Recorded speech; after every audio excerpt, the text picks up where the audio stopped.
আমরা চলেছি বাঙালিদের অত্যন্ত ভালো লাগার একটা জায়গা, শান্তিনিকেতন। শান্তিনিকেতন যাওয়ার জন্য বেসিক্যালি কোনো এক্সকিউজের দরকার হয় না, চাইলেই শান্তিনিকেতন যাওয়া যায়। কিন্তু অত্যন্ত কর্মব্যস্ততার জীবন আমাদের, সেই জন্য কোনো সময় ছুটির অপেক্ষা ছাড়া উপায় নেই। তো আজকেও সেরকমই একটা উইকেন্ড, যখন আমাদের মনে হলো যে না, এই উইকেন্ড আমরা একটু শান্তিনিকেতনের জন্য ব্যবহার করেই ফেলি। কারণ বসন্তকাল পড়ে গেছে, চতুর্দিক পলাশের সমারোহ। তো আমাদের সঙ্গে চলো, দেখতে থাকো, যা যা ইনফরমেশন দেওয়া সেগুলো একটু করে দিতে থাকবো, আর সঙ্গে থাকো।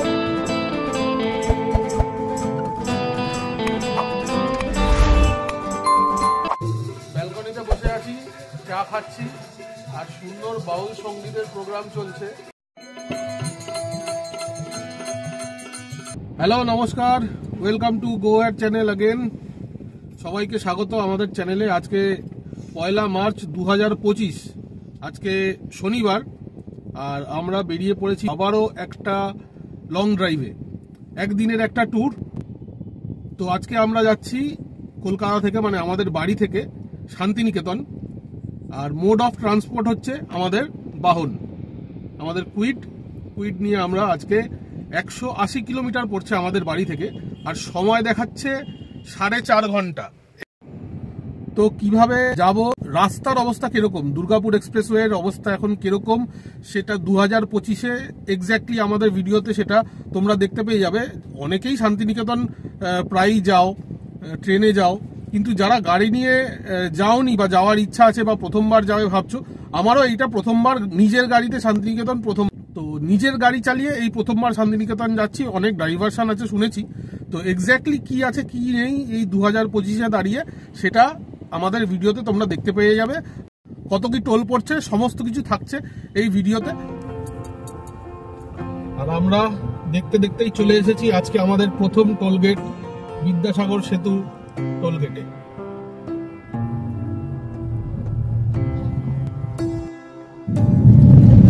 আমরা কোনা মোড় পৌঁছে গেছি। এবারে আমরা কোনা মোড় থেকে দিল্লি রোডের দিকে যাব, মানে NH2 ধরবো, দুর্গাপুর এক্সপ্রেসওয়ে। তাই আমরা এই ওপর দিয়ে উঠে গেলাম, নিচে দিয়ে এবার গেলাম না। পুরী গেলে তো নিচে দিয়ে যাই, কিন্তু এবার আর নিচে দিয়ে গেলাম না, কারণ এবার যাব দুর্গাপুর এক্সপ্রেসওয়ে, তাই ওপর দিয়ে উঠে গেলাম। এই যে আমরা NH2 উঠে গেলাম। এই হলো ন্যাশনাল হাইওয়ে 2, কলকাতা দিল্লি। এখন ডানকুনির কাছাকাছি আছি। এই যে দেখুন, বাঁ দিকটায় রাস্তা, ডান দিকটায় রাস্তা সম্প্রসারণ হচ্ছে, আর আমাদের এই বাঁ দিকে ঢুকে যেতে হচ্ছে। এই নিচে দিয়ে আমরা যাচ্ছি, আর ডান দিকে যে রাস্তাটা মানে হচ্ছে, অ্যাকচুয়াল যে রাস্তাটা সেটা ডান দিকে হচ্ছে, NH2টা।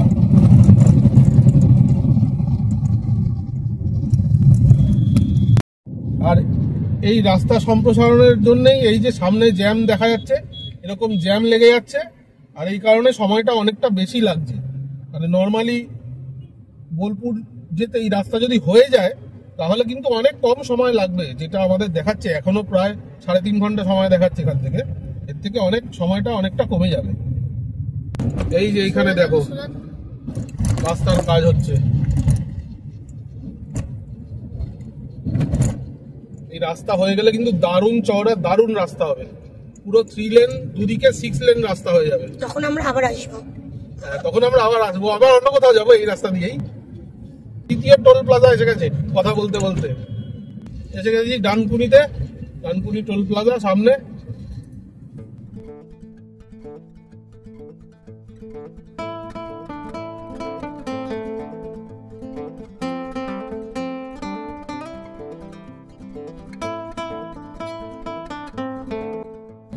এতক্ষণ পরে একটু কমফোর্টেবল রাস্তায় এসে পড়লাম। এতক্ষণ যা যানজট, একটু এগোচ্ছে আর গাড়ি দাঁড়িয়ে যাচ্ছে। লং ড্রাইভে বেরিয়ে এরকম আটকে আটকে যেতে একদম ভালো লাগে না। যাই হোক, এখন একটু আমরা এখন পালশিটের কাছাকাছি আছি। পালশিট থেকে কিন্তু রাস্তা বেশ ভালো এখনো। এই যে খালি ডাইভারশন চলে আসছে, একটুখানি চালাচ্ছি আর একটা করে ডাইভারশন চলে আসছে সামনে। কিন্তু ওই দাঁড়িয়ে পড়লেই মুশকিল। হ্যাঁ, আসলে লেনগুলো সরু করে দিয়েছে না, আর এত গাড়ি যদি একটা সরু লেনের মধ্যে দিয়ে পাস করানো হয় তাহলে তো যানজট তো বাড়বেই। পুরো রাস্তাটা ঘিরে কাজ হচ্ছে আর গাড়িগুলো সরু লেন দিয়ে পাস করানো হচ্ছে। যাই হোক, পালশিট থেকে কিন্তু রাস্তা ভালো, বেশ দারুণ সুন্দর এখানে রাস্তা, অসাধারণ নতুন রাস্তা, দারুণ লাগছে গাড়ি চালাতে। এইখানে এবার ভালো লাগছে গাড়িটা চালাতে, এতক্ষণ মানে চালিয়েছি কম, দাঁড়িয়েছি বেশি।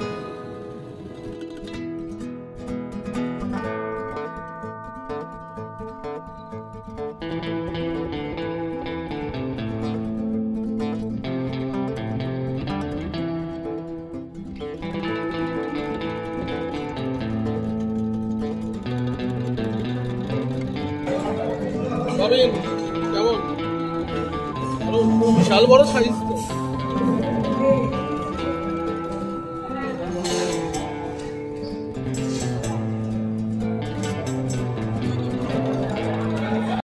এখন বাজছে পুরোপুরি সকাল 10টা। আমরা এখন আছি হাইওয়ে মির্চি ধাবাতে। তো হাইওয়ে মির্চিতে আমাদের খাওয়া দাওয়া কমপ্লিট হয়ে গেছে। বাবিন খেলো প্লেন ধোসা, আমি খেলাম মশলা ধোসা, আর তিতির খেলো হচ্ছে দই বড়া। তার সঙ্গে আমরা নিয়েছিলাম একটা লস্যি আর একটা জলের বোতল। আমাদের সব মিলিয়ে বিল হলো 524 টাকা। তো এবার আমরা স্টার্ট করে দিচ্ছি। এখনও 2 ঘন্টা 40 মিনিট দেখাচ্ছে, 114 কিলোমিটার। এই অবধি রাস্তার কন্ডিশন আমি বলবো ভালো না। 1-2 কিলোমিটার ভালো গাড়ি চলছে, তারপরে আবার সেই ডাইভারশন, আবার আস্তে আস্তে চালাতে হয়েছে। মানে 2.5 ঘন্টায় আমি 70 কিলোমিটার এসছি মাত্র। তো রাস্তার কন্ডিশন এখনো অবধি প্যাথেটিক। দূরে ট্রেন যাচ্ছে, দারুণ। আর এই পালশিট থেকে রাস্তাটাও বেশ ভালো হয়ে গেছে, আগের মতো অত ডাইভারশন আর নেই। আর যেখানে যেখানে রাস্তা হয়ে গেছে সেই জায়গাটায় কিন্তু রাস্তাটাও বেশ চওড়া, অনেক চওড়া রাস্তা, 3 লেন, তাই না? হ্যাঁ, সামনে স্টোন চিপের পাহাড় আসছে রে বাবা। স্টোন চিপের পাহাড় হয়ে গেছে। এই রাস্তা বড় হয়ে যাওয়াতে যেটা হয়েছে যে রাস্তার দুপাশে কিন্তু গাছ একেবারেই নেই, সব গাছ কেটে সাফ করে দেওয়া হয়েছে। একটু লাগানো উচিত গাছ, একটু গাছ লাগানো উচিত। মানে এরকম কাঠফাটা রোদে যদি কারোর একটু দাঁড়িয়ে একটু জিরিয়ে নিতে ইচ্ছা করে, সেই অবকাশ কিন্তু নেই। মানে পুরো রাস্তাটা রোদে খা করছে। কিছু গাছ থাকলে একটু দাঁড়িয়ে গাছের নিচে ছাওয়াতে দাঁড়ানো যায়। স্টোন চিপের পাহাড়টা দেখ বাঁদিকে।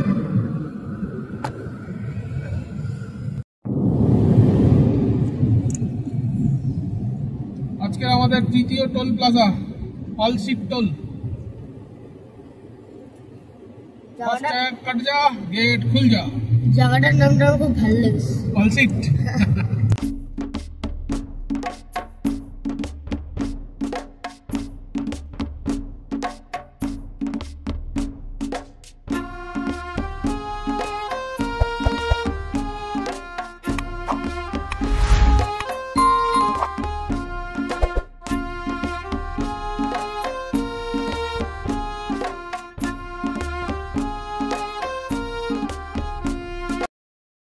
ল্যাংচা ভবন, ল্যাংচা ভবন,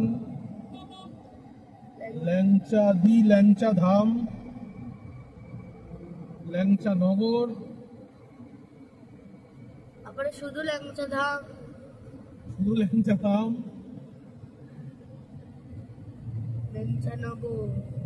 ল্যাংচা নগর গেল, ল্যাংচা হাব আসছে,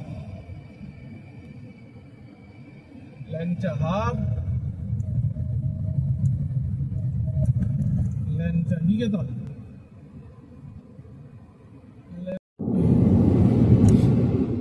আমরা এখন বর্ধমান ঢুকে গেছি। এই বর্ধমানের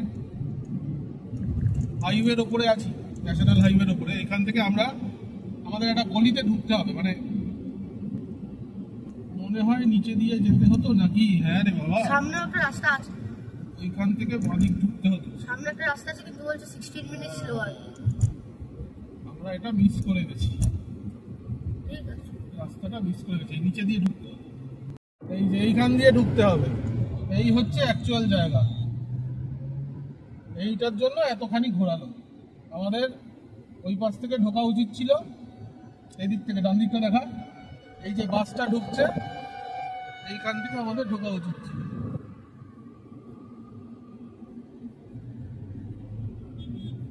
এখান দিয়ে ঢুকে আমরা যাব বাঁ দিকে।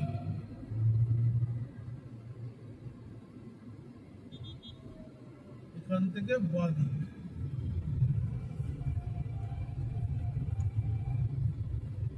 Bolpur 50 kilometre, Rampurhat 118 kilometre, Suri 85। কিন্তু রাস্তা এখানে প্রচুর, খুব সুন্দর, মানে সিঙ্গেল লেন হলেও এইবার রাস্তা কিন্তু খুব সুন্দর। মানে দুদিকে ক্ষেত, ক্ষেতের মাঝখান দিয়ে রাস্তা, রাস্তার দুপাশে গাছও পাওয়া যাবে। এই রাস্তাটাও আগে সরু ছিল, এখন অনেকটা চওড়া হয়েছে, কিন্তু সিঙ্গেল লেনই আছে।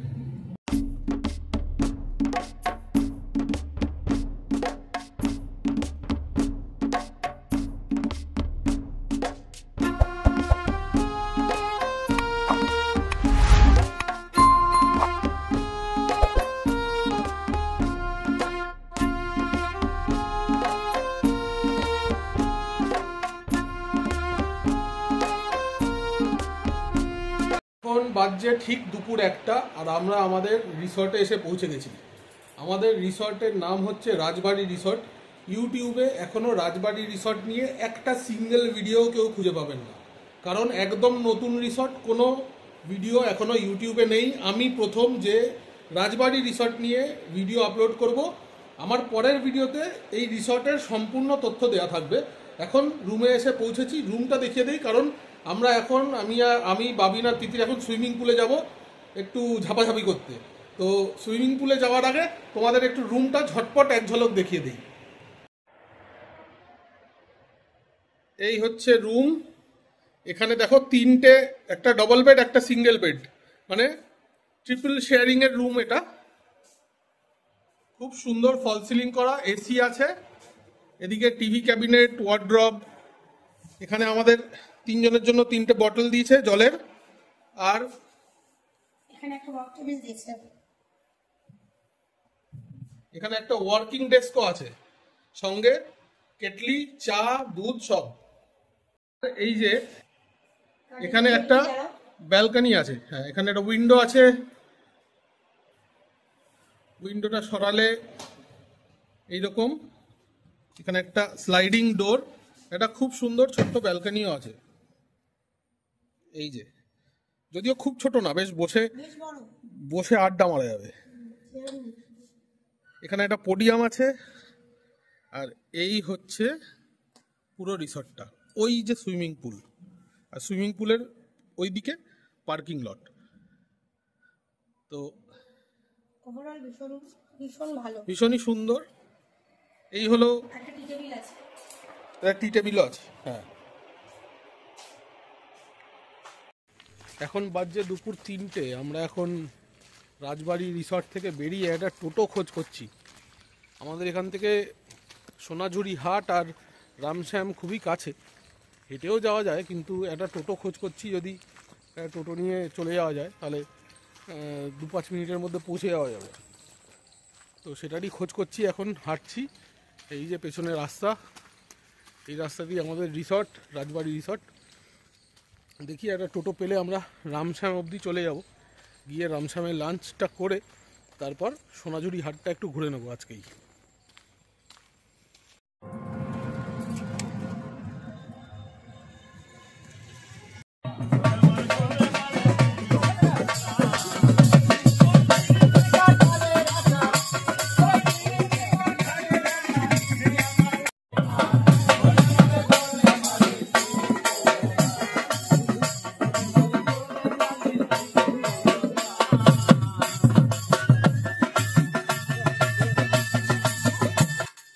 তো বন্ধুরা, যেমনটা তোমরা এখানে দেখতে পাচ্ছ, আমরা কিন্তু এখন চলে এসেছি রামশ্যাম ফ্যামিলি রেস্টুরেন্টে। আর এখানে আমরা অর্ডার করে দিয়েছি 2 প্লেট কচি পাঁঠার ঝোল, ফাইন রাইস, আলু ঝুড়ি, ঘি এবং আলু পোস্ত। অসাধারণ সুন্দর এই খাওয়া দাওয়া। কেমন খাচ্ছিস রবিন?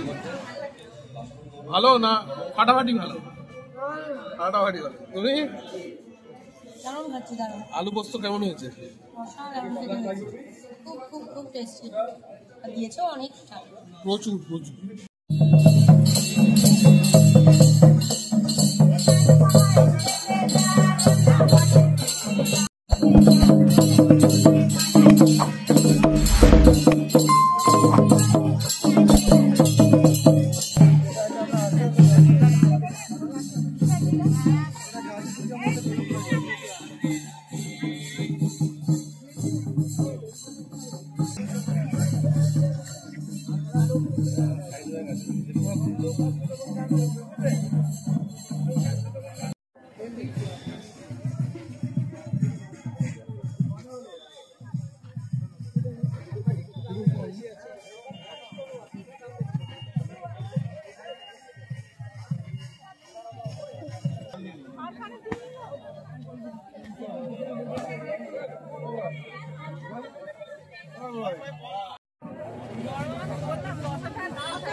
তাই বলছি সন্ধ্যে 7টা।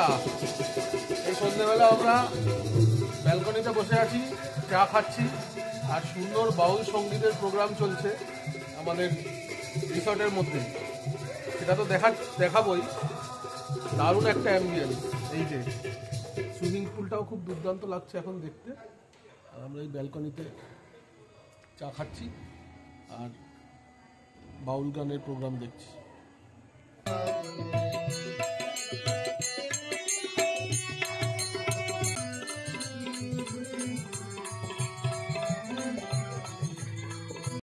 Hello, good morning. আজকে ডে 2 শান্তিনিকেতন থেকে। আমরা আছি রাজবাড়ি রিসর্ট শান্তিনিকেতনে।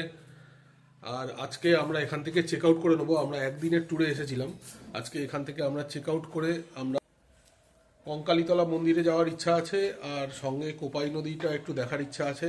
আর বাকি শান্তিনিকেতনে আমরা আগেও 2বার এসেছি, তো মোটামুটি যা সাইট সিন আছে সেগুলো অলরেডি আমাদের করা 2বার। তো সেইভাবে সাইট সিন আজকে আর করব না। তৃতীয় কিছু কেনাকাটা আছে, সোনাঝুরি হাট আরেকবার যাব, সেইগুলো আজকে কমপ্লিট করে তারপর বাড়ির পথে রওনা দেব। এই ছিল আমাদের 1 ডে ট্যুর শান্তিনিকেতনে। তোমরা যারা ঘুরতে আসবে, মেইনলি আমরা তো সেভাবে আমরা রিল্যাক্স করতে এসেছি। তোমরা যারা ঘুরতে আসবে তারা এখানে থেকে একটা টোটো ভাড়া করে সারা দিনের জন্য সবকটা পয়েন্ট দেখে নিতে পারো। বিশ্বভারতী ঘুরতে গেলে এরা 1200 টাকা ভাড়া চাইছে একটা টোটোর। সমস্ত পয়েন্ট ঘুরিয়ে দেখাবে বাইরে বাইরে দিয়ে, বিশ্বভারতীর বাইরে বাইরে দিয়ে পয়েন্টগুলো ঘুরিয়ে দেখাবে।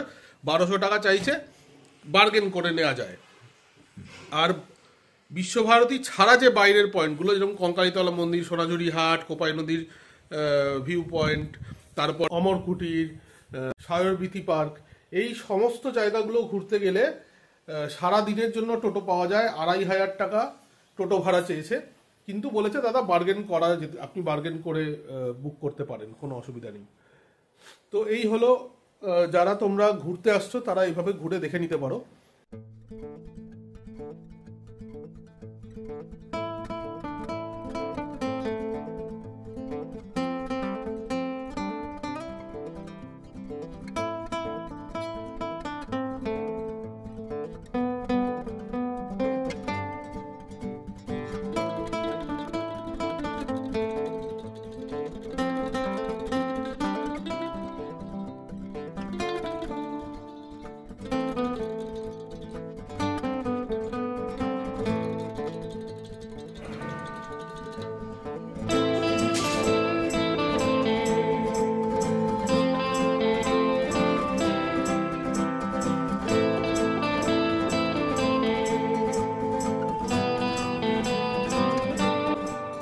তো বন্ধুরা, এখন বাজছে দুপুর 2টো আর আমরা চলেছি শান্তিনিকেতন থেকে ইলাম বাজারের পথে। ইলাম বাজার কেন যাচ্ছি তার একটা কারণ আছে। শান্তিনিকেতন থেকে ইলাম বাজারের দূরত্ব ধরুন 10 কিলোমিটার, আর আমরা চলে এসেছি বরিশালের রান্নাঘরে আজকে দুপুরের খাওয়া দাওয়াটা সেরে নিতে।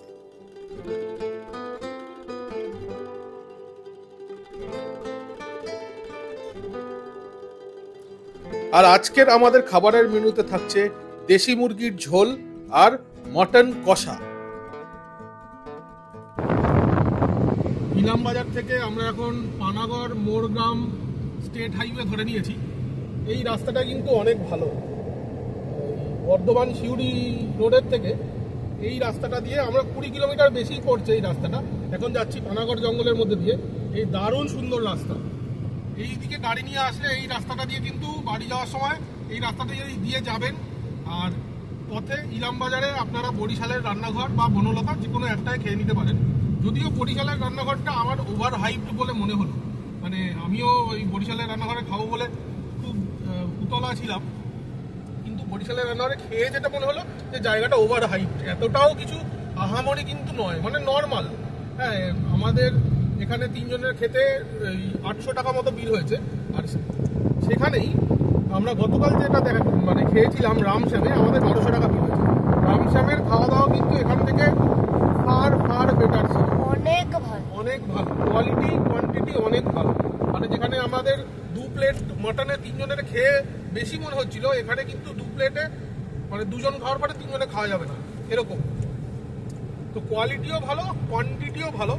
আর এইটাও খারাপ বলবো না, মানে ওই আর কি ঠিকঠাক, খেয়ে দেখতে পারেন একবার। কিন্তু ওই আহামরি ব্যাপারটা যেটা হাইপ ক্রিয়েট হয়েছে সেরকম কিন্তু নয়। মানে সেই এক্সপেকটেশন নিয়ে আসলে কিন্তু সেটা মিট হবে না, যেটা আমার হয়েছে আর কি। এক্সপেকটেশন মিট হয়নি। আমি ভেবেছিলাম খুব ভালো হবে, এক্সেপশনাল কিছু হবে, কিন্তু এক্সেপশনাল কিছু নয়। যাই হোক, রাস্তাটা দিয়ে আমাদের ভিডিওটা শেষ করব আমরা বাড়ি যাওয়ার পথে। এখন রাস্তাটা অসাধারণ, রাস্তাটা দেখো, খুব ভালো লাগবে। যারা গাড়ি চালাতে ভালোবাসো আমি রেকমেন্ড করব এই রাস্তাটা দিয়ে কিন্তু যেও একবার। পানাগড় জঙ্গলের মধ্যে দিয়ে, মানে দারুণ সুন্দর রাস্তা, দারুণ।